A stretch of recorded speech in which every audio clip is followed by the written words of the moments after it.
Hi friends, అలా board పైన ప్రశ్న మనం పరిశీలిస్తే 2011 జనాభా లెక్కల ప్రకారం అక్షరాస్యత ఎక్కువగా ఉన్న రాష్ట్రాలు మరియు తక్కువగా ఉన్న రాష్ట్రాలను గుర్తించండి. చాలా పోటీ పరీక్షల్లో మనం గమనిస్తే అక్షరాస్యత కేరళ లిటరేచరీ రేట్ ఎంత, అదేవిధంగా అక్షరాస్యత తక్కువగా ఉన్న రాష్ట్రం ఏది, అక్షరాస్యత అధికంగా ఉన్న రాష్ట్రాలను వరుస క్రమంలో పేర్చండి, లేకపోతే రెండవ అక్షరాస్యత అధికంగా ఉన్న రాష్ట్రం ఏది, లేకపోతే అక్షరాస్యత తక్కువగా ఉన్న రాష్ట్రాలను వరుస క్రమంలో పేర్చండి, లేదా అక్షరాస్యత తక్కువగా ఉన్న రెండో రాష్ట్రం ఏది.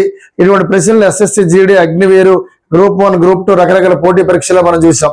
మరి అక్షరాస్యత ఎక్కువగా ఉన్న రాష్ట్రాలన్నా అధికంగా ఉన్న రాష్ట్రాలన్నా ఒకటే కాబట్టి చూడండి సార్ ఒకసారి. అక్షరాస్యత ఎక్కువగా ఉన్న రాష్ట్రాలకి కోడ్, ఎక్కువగా ఉన్న రాష్ట్రాలకు కోడ్ ఏంటి సార్ అంటే కామగోత్రి. మనం గంగోత్రి సినిమా చూసాం. మరి గంగోత్రి సినిమా ఎవరిదంటే అల్లు అర్జున్ది.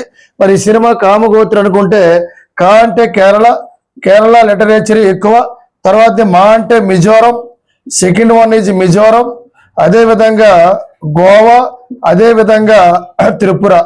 2011 జనాభా లెక్కల ప్రకారం భారతదేశంలో అక్షరాస్యత అధికంగా ఉన్న రాష్ట్రాలు కోడిది కామగోత్రి, Kerala and Mizoram, Goa, Tripura. Kerala literacy percentage 93.91%, approximately 94%.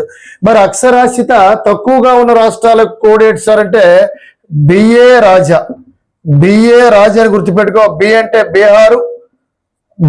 Bihar, ఏ అంటే అరుణాచల్ ప్రదేశ్, ఏ అంటే అరుణాచల్ ప్రదేశ్, రా అంటే రాజస్థాన్, అదే విధంగా జార్ఖండ్ అని మనం గుర్తుపెట్టుకోవాలి. అంటే 2011 జనాభా లెక్కల ప్రకారం అక్షరాస్యత తక్కువగా ఉన్న రాష్ట్రాలకు కోడు బిఏ రాజా, బీహారు, అరుణాచల్ ప్రదేశ్, రాజస్థాను, జార్ఖండ్. మరి అక్షరాస్యత అధికంగా ఉన్న రాష్ట్రాలకు కోడు కామగోత్రి, కేరళ, మిజోరం, గోవా, త్రిపుర. ఇది ప్రధానంగా ఈ విధంగా ప్రశ్నలు ఇవ్వడం జరిగింది.